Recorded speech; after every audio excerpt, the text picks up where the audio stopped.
Hey, hunting family, you are tuning into the Tracks and Tackle podcast, brought to you by Mentzer Outdoors.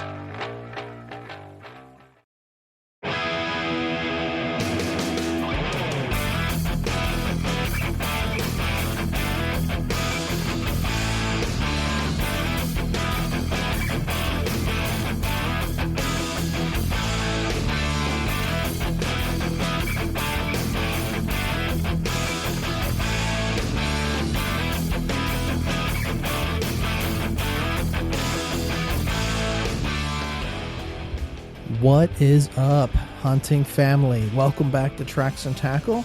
And today we have a crucial topic we're going to dive into. We're going to be talking about staying safe around wildlife. With new life all around, encounters with protective mothers and their young can increase this time of year. And to help us navigate these encounters, we're joined by Kris Buchman from 3B Outdoors.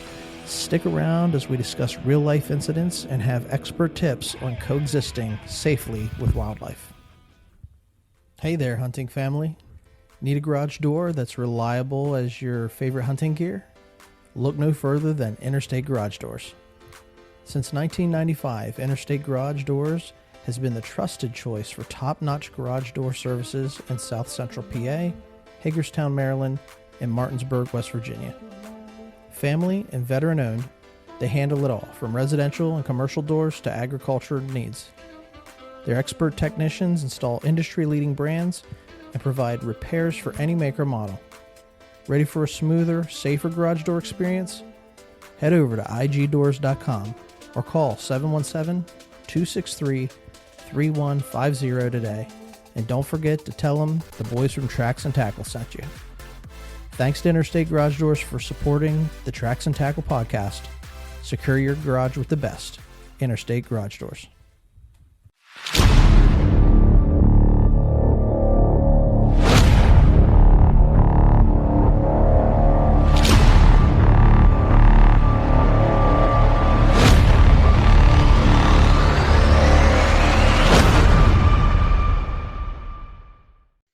Hey there, hunting family. Welcome back to another exciting episode of Tracks and Tackle. I'm the Arrow Eagle. Got the Hollywood horse Brady with me, and special guest on our show tonight, Kris Buchman from 3B Outdoors, coming back to hang with us a little bit. Yeah, man. This is the podcast where we dive into all things hunting, fishing, great outdoors, and thrilled to have you guys with us today. You know, as the days get longer, the weather warms up. We're all eager to spend more time outside and enjoy nature's beauty. That's what we're all about. But with the arrival of spring and the birth of new wildlife, here's the topic we're going to cover tonight. We want to address, it might not always be at the forefront of our minds. And we're going to be talking about animal attacks. And we're going to cover a couple of stories where, animals interacting with humans. And while it's not common for them to attack humans, encounters can become more frequent this time of year.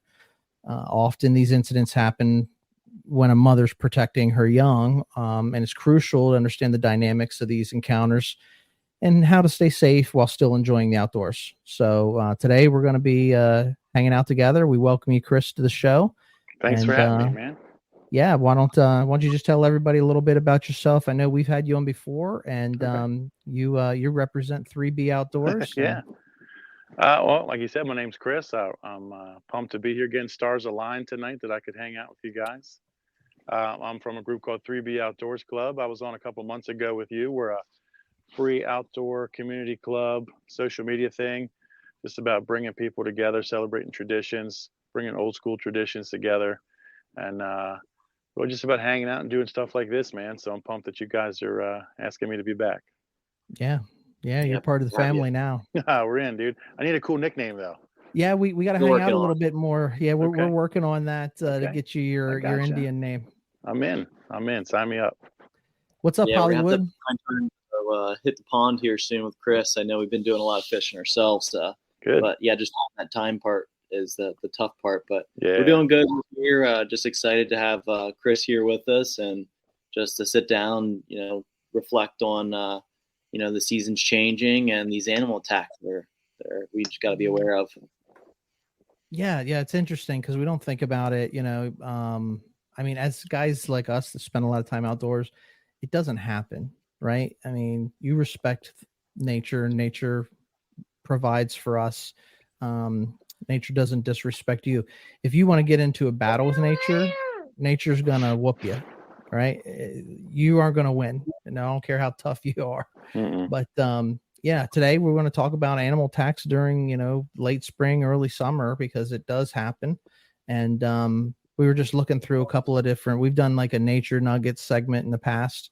And this is similar to that, where, we pull a couple articles, and the subject matter tonight's going to be, a couple of bear attacks that we want to talk about. So I am going to see if I can share my screen. Let me see if I can do this here, if I can present. And I want to take us through this first article. You're going to find this article on Outdoor Life. There we go. You guys see that? Mm-hmm. Cool. Yeah, like this caught my eye on social media. This is Outdoor Life. It was posted June 7th by author Dan Collins.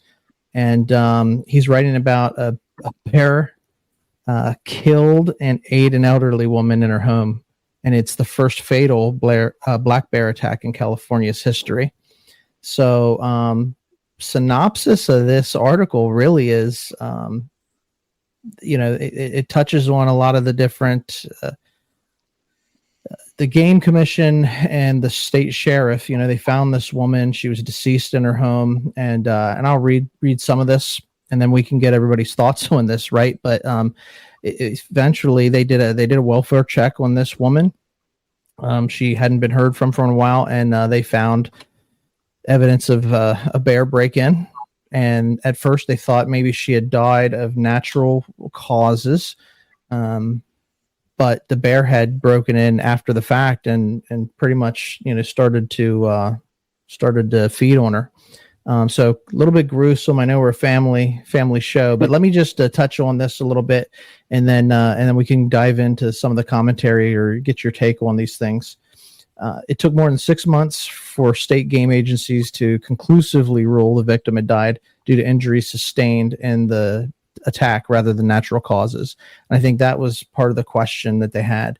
More than 6 months after the death of an elderly woman, California officials are finally shedding some light on what they say is the first confirmed fatal black bear attack in state history.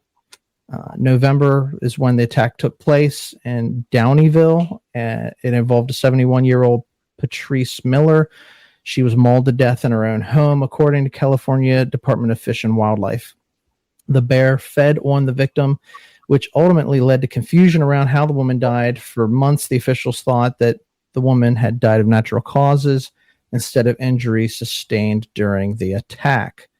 Let me cover like one or two more of these paragraphs, and then we can talk about this. Although the bear was eventually trapped and euthanized, new details reveal a pattern of miscommunication between law enforcement locally, state wildlife officials. For example, it was immediately clear that the CDFW had euthanized the correct.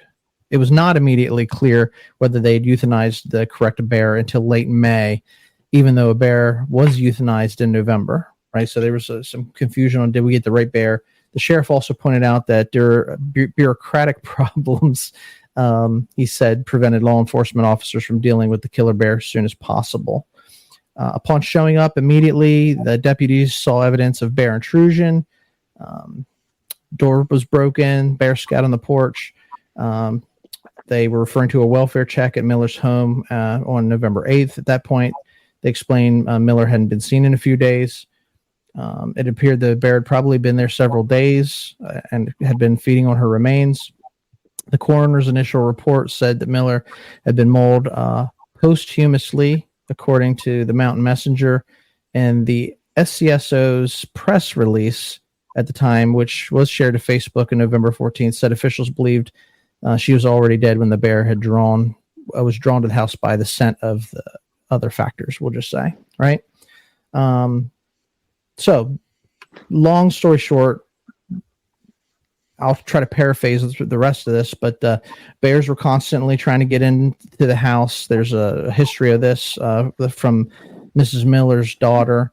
She had to physically hit one and keep it from entering the home. The daughter said, or the sheriff's report that was filed after the attack said that a bear her mother named Big Bastard was a frequent visitor to the residence.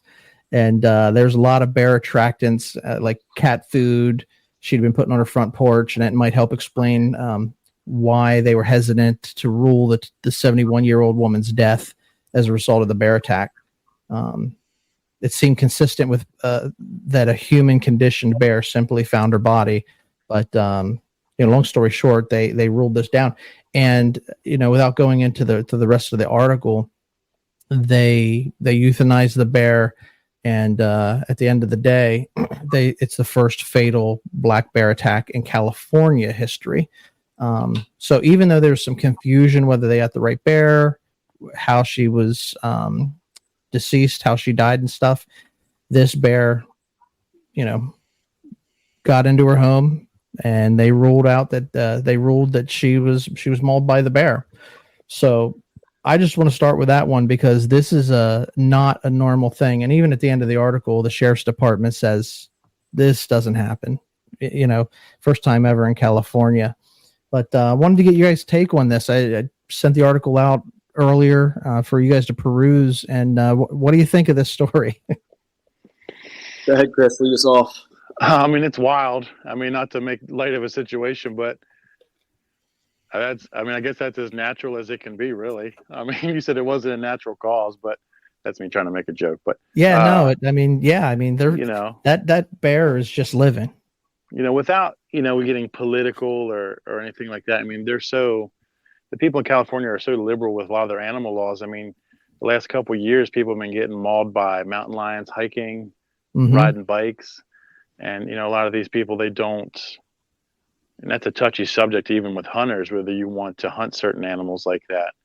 But as we encroach on their territory and they're trying to find easy prey, cats, dogs, everyone wants to be a hipster homesteader now and has chickens and goats and stuff in their yard. They're going to go find the easy thing. And if this lady was feeding them, which it kind of sounds like she was, or leaving stuff on the porch for at least something, whether it was a raccoon or just local stuff. It's only so long till they start just pushing it a little further and further, And I've even heard about that stuff with dogs. There was a lady when I was a kid I heard about that had German Shepherds that were like attack dogs, and something happened where something just clicked, and the same thing happened. An animal's an animal at the end of the day.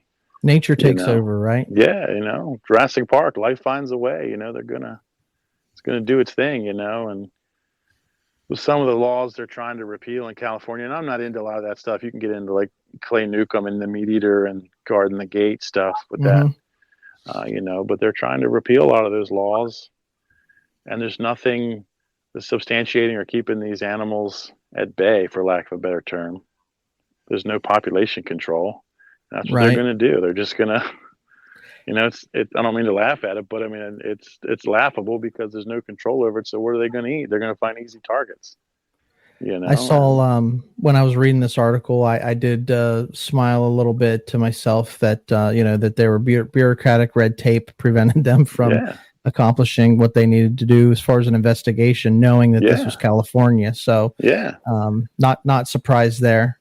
Well, it's even like in Canada, if you listen to guys hunting Canada, even Joe Rogan or Cam Haines or some of these guys that talk about it, and they want to change a lot of the bear hunting rules. And Canada's so big, but it's almost like America. And to some extent, we're like the big cities that make the decisions are on the ends of the country, and they don't have the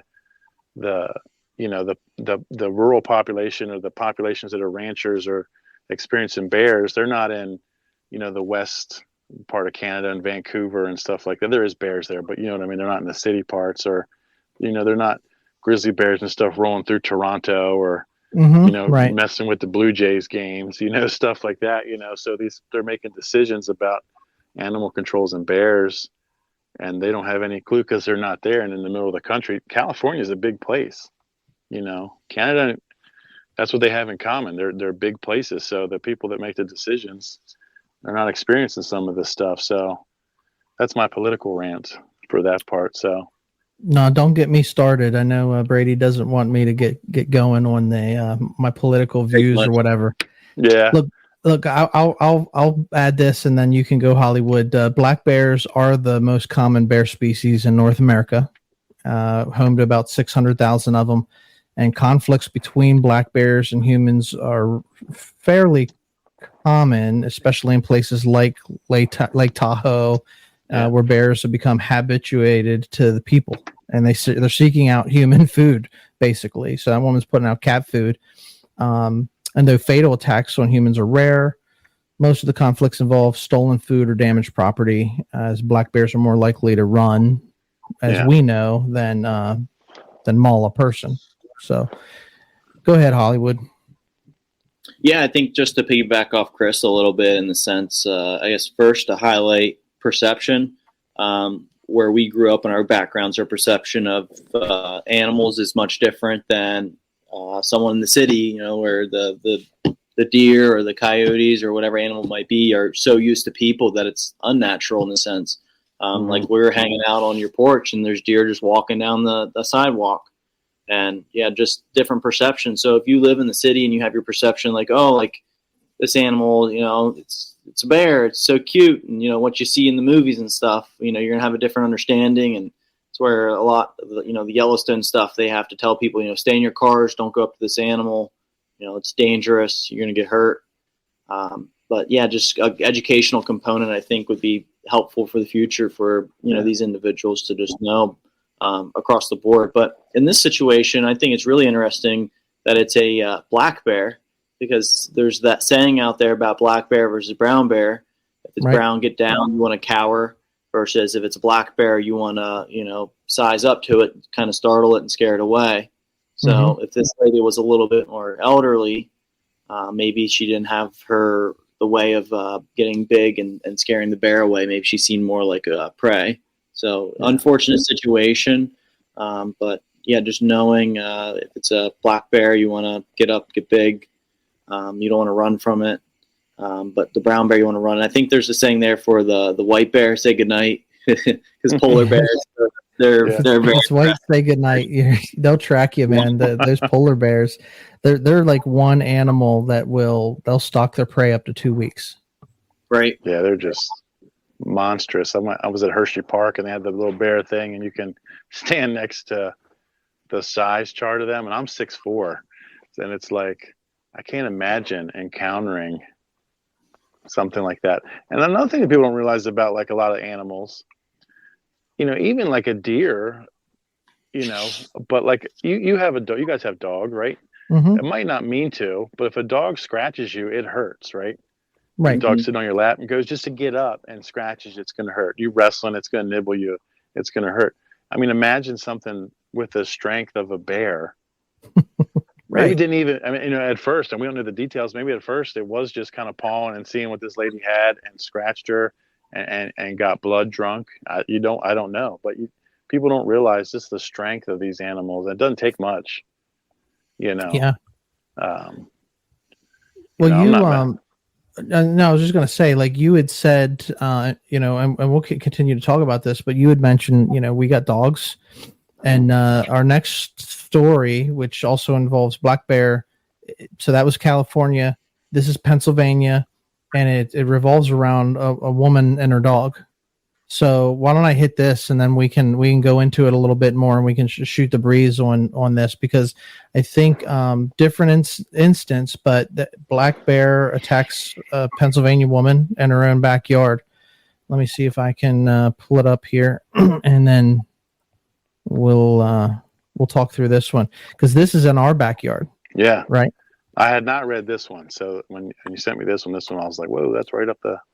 All right, so I'll read this article. It's not a long one, and also from Outdoor Life. This was published, posted on March 7th, so it's about a month old. March, April, May. Now, this is a couple months old, but it still serves a purpose. The author, Katie Hill. Woman saved her dog, but she was injured in the process and is recovering in the hospital. So this is a couple months ago.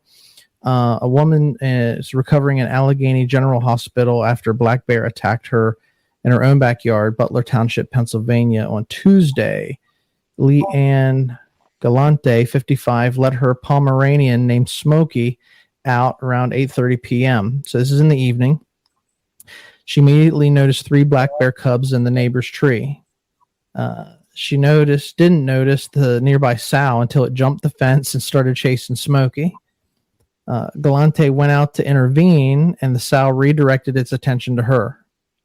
She was very powerful and very angry. Galante told the news, I just didn't want her to eat my dog," which I get that, right? Smokey got away from the sow, which came up behind Galante, pushed her down. Galante hit her face on the cement, breaking her nose with other facial bones. The bear then got a hold of Galante's hair and scalp and started pulling, and she was afraid the bear was going to scalp her. Eventually, the bear stopped. Galante thinks Smokey must have distracted it again, and the pair was able to escape into the house, where they called 911. Galante was taken to the hospital, where her injuries were deemed non-life-threatening. She was transferred to Allegheny General. She received dozens of staples back of her head, was treated for a broken nose, as well as puncture wounds, scratches, and scrapes. She has a fair amount of puncture wounds on the back of her neck, on her arm itself, and pretty significant tears and lacerations across the scalp, said the trauma surgeon. And she has also several broken bones in her nose and face. Pennsylvania Game Commission officers responded to the scene, spotted the sow and 3 cubs in a nearby tree. They also noticed bird feeders in the area, though it's unclear if the feeders were in Galante's backyard. Officers euthanized the sow after it became aggressive towards them. They also tranquilized the cubs and took them to an undisclosed facility, and the cubs were later released in state game lands in Pine Grove Township on Thursday morning. Violent black bear encounters are rare. When they do occur, they usually involve sows protecting cubs or bears exhibiting food aggression, an unfortunate byproduct of human habituation often seen in suburban black bear populations. Pennsylvania's black bear numbers have surged to an estimated 18,000 bears statewide, according to the Pennsylvania Game Commission. The Pennsylvania Black Bear Harvest Dashboard shows that hunters harvested 3,171 bears during the 22-23 season, the second lowest harvest since the 13-14 season, 2013 to 2014. Smokey was the only one to make it out of the encounter unscathed, and Galante is healing up, hopefully in time to go back to. Well, she's got a trip to Italy. She said, hopefully, she's a trooper. So the little Pomeranian caused a little bit of a rustle, and this is the thing: like, you don't get between mama and her babies, right? So, what are your thoughts on this one? And we can carry on the conversation. A little bit different situation, but there's still food involved. With bird seed here in this situation, and the other point that I wanted to bring up, so why we shared this article, was your pets. And Kris, you would mention that too. Like, their pets can stir up these animals too. Yeah. I mean, that one to me, without any other context, was what you guys said. That one almost seems like wrong place, wrong time to me. Yeah. But it shows you what they're capable of again. If they have and that seems to me like that was more just like what you said, mama and babies. The dog probably stirred it up, and then she just went on berserk mode, and they didn't know. There's no stopping it at that point, Yeah, that animal instinct kicks in. Yeah. A Pomeranian's not a very big dog. No. So it just takes a little bit of something. One of the other articles we were looking at was a deer attack. And I think it was out in the Midwest or out in the southwest somewhere. But deer had fawns nearby, and this lady had dogs in her backyard, and I guess deer thought the dogs were a threat, so it hopped the fence and it started attacking the lady in her own backyard. So these sort of incidences don't happen often, but it usually revolves around, a mother protecting her young, and, can be wrong place, wrong time, but, the conditions matter too. Like if there's food setting out or pets, there are a couple variables there. So it's important to be informed. Yeah, the protection's a key aspect too, and I think you have to educate our listeners here too. Just try to exercise common sense in the sense of if you see a baby cub or baby critter, just know that mama bear is going to be right around the corner. She's not going to leave her cub or the fawn or whatever animal might be alone. Something's going to be watching it, keeping an eye on it. Yeah, they're nothing to mess with. I mean, it amazes me, just not these stories, but just like what you said about Yellowstone, just the amount of people that get hurt by just not realizing what they're messing with or trying to get a picture with. It doesn't make any sense to me. I mean, I guess because we grew up with it, maybe we kind of get an idea, but. Well, we were taught a little bit of common sense because we're outdoorsmen, and probably anybody listening to this show, like this is common sense to them too. But like I was just, one of our episodes a week or so ago, we were talking about a trip I took down to Tennessee to the Smoky Mountains, areas known for a lot of black bear population. Right, we're driving the car through a state park. We see a bear cub. Everybody wants to get a picture of that bear cub. That cub was not more than a year. It was under a year old, so I didn't see mama anywhere, but I knew, it was old enough to be wandering, but I knew she wasn't far, so we have that background because we grew up and we were taught these things, but I don't know how many tourists were in the area. It was very busy, very public area. And all it takes is one knucklehead that doesn't know right from wrong to, set out food or whatever. And you can get into a dicey situation. Yeah. And it's crazy. And I'm not like, obviously as just a hunter and just, someone that grew up on farms and stuff. I'm not like pro animal rights. Right. In that aspect. That's hard to say. You guys know what I mean when I say that, but yep. And then they go and euthanize these bears sometimes, like the one that attacked that old lady. And it's unfortunate. There's no easy way. It's unfortunate. Yeah, there's no easy way to say that. I mean, the wrong place, wrong time was the lady feeding it. This bear now is killed because of a dumb human mistake, and that's how I view that. Yeah, I felt that way about this article. Honestly, I know the Game Commission went out. I know it said that she got aggressive towards them, and that's what happens. I mean, if it were you or me and a bear got aggressive towards us, we'd probably put it down too, I guess, in the moment. Yeah. But, sitting here on the sideline saying, man, that is really unfortunate because, there you got those two cubs growing up without their mama. Yeah. Yeah. It's just some of these scenarios are just sad, and I'm definitely about, people first, but you get into a situation where it's like this didn't even need to happen, and it's frustrating. And then it almost, even though you get animal rights people that want to protect the animals, when the animal does get euthanized, then they're proving a point for what they're trying to prove, right? With certain aspects, if that makes sense, what I'm trying to say. And then it's like just this vicious circle then of no one wins. I don't think anyone wins in that situation. We're all about conservation, and I think that's why we brought up the topic today, right? Mm-hmm. If you're informed, you can prevent these sort of things from happening. Even just at the time of year it is, it's summertime right now. Be aware that you got young animals in the forest. You're outside. It's summertime. Kids are off school. You want to be outdoors. We encourage people being outdoors. But you need to learn about wildlife in your area or an area that you plan to visit. You need to understand what season it is and consider animal behavior. And this is a public service message from Tracks and Tackle, right? Yeah, PSA. Let's get it done. Now you know. The more you know. Yeah. After school special. That one's half the battle. Yeah. Knowing is half the battle. He said it. He did it. He said it. Are you old enough to know about G.I. Joe? I loosely played with them, and I loosely remember an episode or two, but that expression I had to learn from Arrow Eagle. Okay. All right. I got you. Pass the knowledge down. We're passing knowledge around.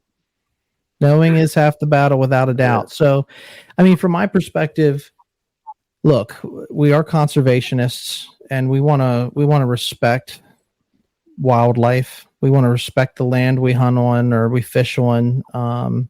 So, when it comes to animals, I'm not going out there trying to feed them. I'm not trying to pet them, but we know that. But it's really just being aware of your surroundings and having some common sense. I know, Brady, you were talking about, the difference with bear and black bears particularly, remain calm. If you encounter a black bear, they're not going to approach you unless their young's around for the most part, or they're aggressive for food. They're going to go running the other way. But if you get into a standoff, you just back away. You don't turn your back to them. You try to get big, you back away. Make noise. You make noise and you try to loud, you seem larger than life. And I know in real life, you are larger than life. I made a logistical mistake. I'm in my basement right now, okay? And I wish I would have set up different because I have a sign in my basement that says, what doesn't kill you makes you stronger, except for bears. Bears will kill you. Yeah, bears will kill you. Yeah. No doubt. So, other thoughts on things. Look, the basic takeaways here are, like I said, stay informed, respect wildlife, understand your surroundings, appear large if you encounter them. There are other animals out there, not just bear. I told you we read a story about the deer. Certainly coyotes can come in after your pets, your small pets, that sort of thing. And, it's an interesting topic to sit and chew over, and no pun intended, mull over the topic. Yeah, it's definitely an interesting thing. Nature's nature, man, and it's nothing to mess with. I know the first time I was in a tree stand and I saw a black bear come cruising through, and I thought, man, that's pretty cool. But let me tell you, I was a little bit nervous. Yeah, because you just don't know. It's not like you see them every day. Yeah, my dad. I don't mean to cut you off. I'm sorry. No, go ahead. My dad, that did the game dinner you guys went to. Big dude, old school dude from the 50s, was in the Army, guarded nuclear weapons, had like top level clearance to do all kinds of crazy stuff. Grew up watching John Wayne movies and all that stuff. And he's been up to Nova Scotia, Newfoundland a couple of times bear hunting. And he said exactly what you just said. And they're a little bigger up there. Oh, yeah. He's like, you see him at the zoo, or you see him here, or you might drive and see one. Or, he grew up hunting in the mountains, kind of where you guys grew up and hunt and stuff now. So every once in a while you might see one passing through. But he's like, when you're up there and these big Bruins coming through here, or a big sow, he's like, man, there's nothing to describe it. Your heart is like beating through your chest, and to have your dad say that, and then a guy that you just was always looked at this as a certain way. Here's my dad. He's not scared of anything. And should have had you on the Father's Day episode. Yeah. Well, we were just talking about how we look up to our dads. Yeah. Oh, okay. Yeah, man. It's a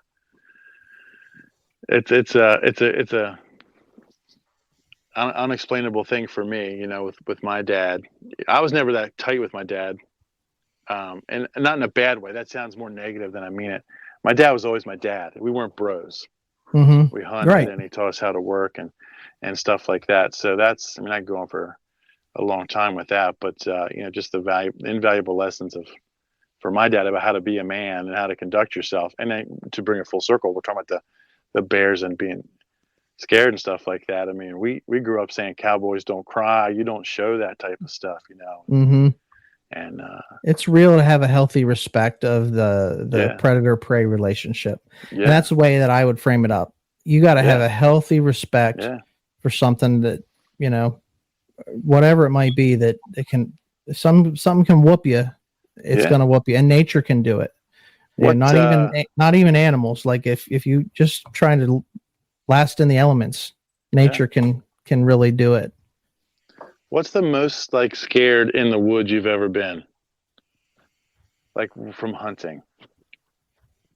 I could tell you, but go ahead, Brady, because we're talking a lot.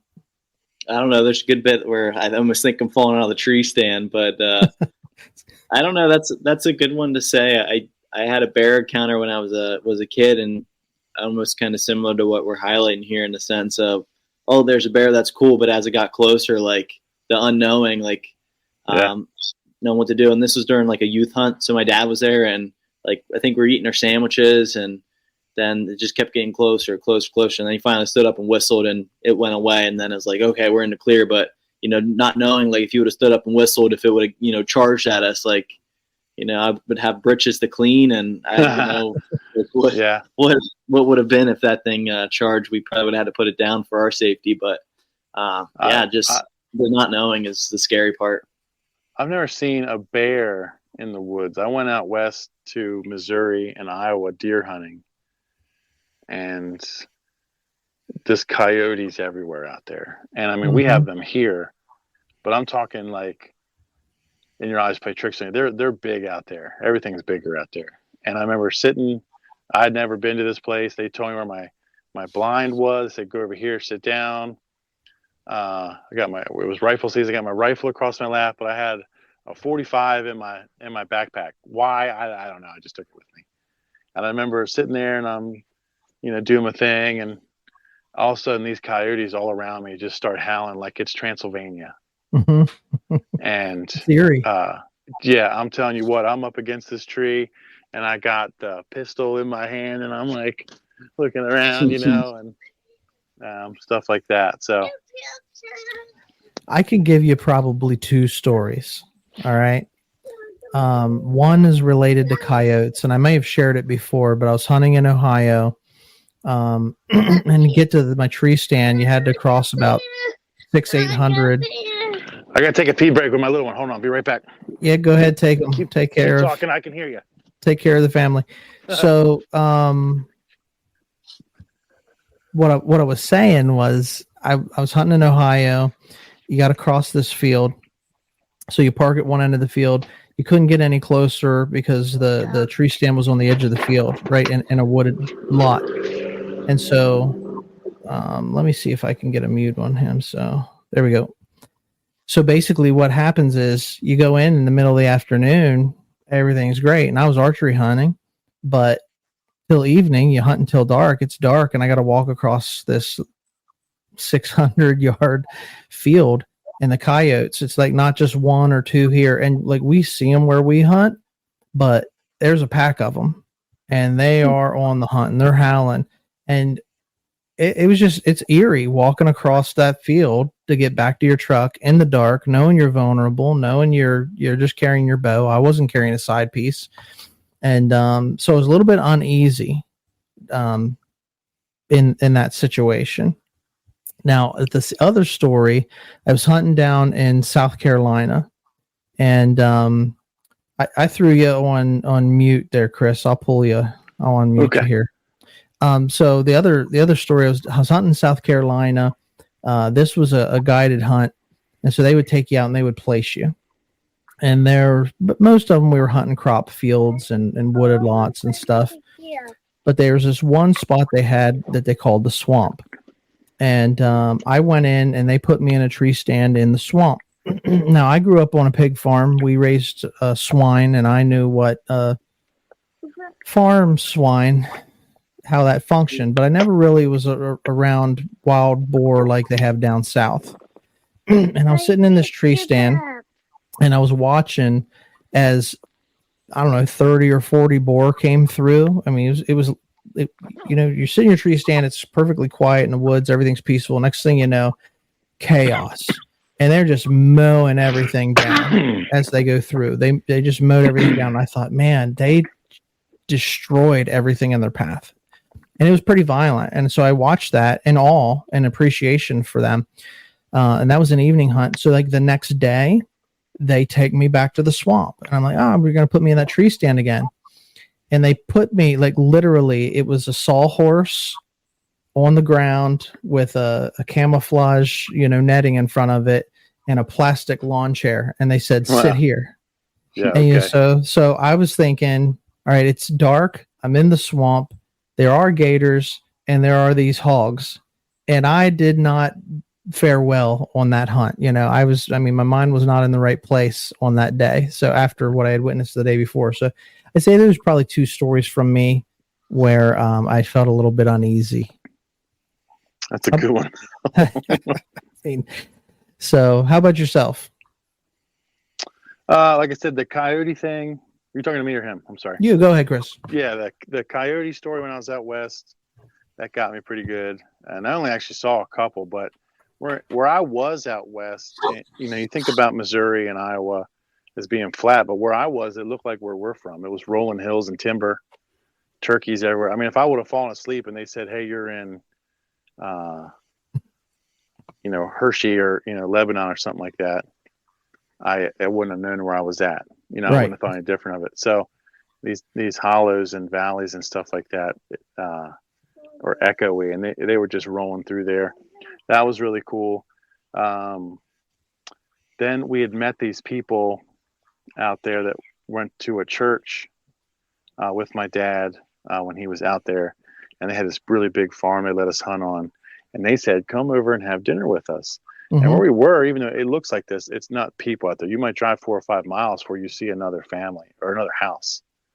So we were up on this really kind of, I don't want to say run down, but just typical Midwest farmhouse. And this lady's like, "Come on in, we're going to have dinner." And I'm looking around and I'm like, I text my wife and I'm like, "I don't know if you're going to get this, but if I die, this is where I'm at. These people have killed me." And we watched too many movies, right? Oh man, but that's what it looked like. It was just, I mean, and talk about, like, you guys have been in the woods and stuff. Talk about dark. I mean, out there's no light pollution where we were. I mean, there's no Walmarts where we were. There was Dollar Generals, sure, like the jokes. Yeah, just it was, and that was actually funny too, because where we were, there was a lot of Amish for whatever reason, and it was dark, and I mean, deer, you wouldn't believe the deer that were out there, and the weather didn't cooperate for us to harvest any, but yeah, it was a cool time, and I got my blood pumping a couple times when those coyotes start howling around you, Well, that was it. I mean, that makes the hair on your arms stand up. You know, when you know that, like I said, something out there can probably take you. And we're tough, right? As men, we try to be tough, and for the most part, we are pretty solid. But I think my dad had a bobcat take his lunch out there. He went out a couple days before us. And he was like, he heard some rustling below him, and he said a bobcat came up and just tried to snatch his lunch, whatever it was. Different world though, man. So we went hunting for a week. We were archery hunting last year, and I had this nice spot where the animals were moving through. And early in the week, I took a deer, and so probably, I don't know, what do you say, 45 yards, 50 yards from the tree, had a gut pile. But we had a week to hunt, and I'm sitting in, you give it a day or two, but we don't have that much land. And so I'm back up in that tree later in the week, and I had a bobcat come in. They clean, like the coyotes and everything, they clean that pile up like nobody's business. After a day or two, it was gone for real. But we had a bobcat come in, and I got probably 6 to 10 minutes of video of this thing walking around my tree. Probably cool. Came within 10, 15 yards of the base of the tree it was in. And it wasn't a small bobcat. I mean, it was probably as big as my Australian Shepherd is. Wow. Beautiful markings, amazing, beautiful creature. But it's just like with the bear, going back to the bear conversation, you got to have a healthy respect for animals and their habitat. So I wasn't moving. Yeah, you're in their world at that point, all jokes aside. And that's it. You're in their neighborhood. Yeah. There's boundaries, and having that respect, and just knowing that it's just more, the less human involvement there is in nature, the better that nature's going to be. Yeah. The guy that started a 3B with me, Lee, he went up to Massachusetts recently on an eider hunt, type of sea duck hunt up there. And in between them shooting, and they're in what's called layout boats. So they're like floating in these like level with the water boats. Mm-hmm. And they're hunting from the shore a couple times. Big seals would come up and take the ducks. Jeez. And he's like, same big. thing. Seals get big too, yeah. And it's the same thing, like we just said, they look cute, whatever, like that, until you see one swimming through the water with a bloody whatever you just got or whatever. And he had some funny stories about that. But yeah, I mean, you're in their world, and It's a violent sport. We want to see conservation efforts. We want to see animals thrive, healthy population numbers. We hunt for the meat. We utilize the meat. We don't want to see, I don't want to see deer starving in the wintertime because they're overpopulated or anything like that. So there's a lot to it. And I think most outdoorsmen understand that. But I just say, you got to educate yourself, take measures, keep your pets leashed, prevent them from provoking animals when you're out this summer. If you're going camping, doing that sort of stuff, camp safely, away from trails, game trails, like look for that sort of thing. Pack up your food, seal your food and that sort of stuff. If you don't want to be camping in a berry patch or something like that. Where you're in a food source, that sort of stuff. Scents attract wildlife, and I'd say I'd wrap the episode by just encouraging people. There are a lot of like parks and wildlife organizations out there that do programs that teach you about wildlife, and if you're not educated, educate yourself. A lot of them are free, so just Pennsylvania's got some really cool stuff that's free. My oldest son just took hunter safety totally online on a tablet. It was really cool. It was very user friendly. I don't want to say it was like a game, but it was like a game where it was stuff like that. A lot of ecological, biological stuff on it. I mean, harder than I remember when we took it. I mean, it was like biodiversity based on this. Same stuff we're talking about, the ecology of this and habitat displacement, this area over this area. I mean, stuff he had learned like that. But they offer that. My point of saying all that, it was we took it onto tablet. It was $50. He passed it on the first test, but you could take the test as many times as you want. And it had just registering through this. There was so much additional information through Pennsylvania, through links to different stuff like that. Pennsylvania offers free waterfowl classes to teach you how to do it. Your local places, your local lakes offer all kinds of free stuff. All of them have nature centers that'll do free talks for kids and animal identification, stuff like that. So, you're hunting money as much as some of us kind of gripe and complain about license fees and prices. Pennsylvania is one of the places that kind of goes to they put good use to, at least in our area. You can get good use out. Maryland's the same way. Maryland has a lot of resources. I hunt a lot in Maryland, educational resources that are free out there. So educate yourselves, like you said. It's a great thing to have. Well, I think that's it. The biggest thing is understanding the area that you're in, understanding the wildlife, understanding the season that you're in. And, we don't share these stories are one-offs, probably. Doesn't happen often. I can't stress that to people that are listening. But at the end of the day, it can happen. And so you always want to be prepared. Just like when you go out in the woods, they teach the Boy Scouts, Boy Scouts always prepared. Like, have your head on a swivel, pay attention to the lay of the land, know what season it is, and know the feedback, the animals that you got around there. What's going on, partner? Hi, Dash. Wave. We're going fishing tomorrow, aren't we? He just turned 3. He got a new fishing rod. All right. Sweet. Well, put it to use. Put it to Paw use. Patrol. Catch some fish. Hanging out with Dad on a Friday night. In the Tracks and Tackle group. Yeah. Can't beat it now, dude. Well, Kris, listen, man, I appreciate you being with us tonight. We'll do it more often. It's always good to have like a third party on here to, my opinion and Brady's opinion's good, but to get a third voice is nice. So I hear maybe we can do it more often. Yeah, I'm in anytime, man. I appreciate it again.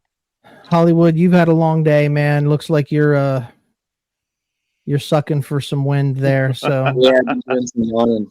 I'm sitting in those chairs now. All right, brother. What any parting words from you? No, this is great. Like I said, I think we can be more attentive. We can get out with Kris here, hit the fishing pond sometime, or get out in the water. It'd be fun to just hang out in person a little bit more and get to know each other better and have some stories together. I may have an opening for our pheasant hunt this year. I'll talk about that with you guys after that, but I'd like to get you guys down and try to do that with us. Yeah, that'd be cool. Get you guys on some waterfowl with us. So. Yeah, definitely love to do some waterfowl later this year, and this summer. I'm still not opposed to doing that video hunt with archery braid. So, yeah. Way to go. Okay, guys. Well, check it out. Appreciate you guys tuning in to Tracks and Tackle. Find us on social media. You can find us at Mentzer Outdoors on YouTube or Tracks and Tackle. Check out our content. Give us a like. Give us a subscribe. Leave a positive comment. We want feedback from our listeners, and we're just having fun sharing this type of information. If you got an episode or a subject that you want us to talk about, drop us a comment. Let us know. But until next time, enjoy the outdoors and stay wild. See you guys. Thanks.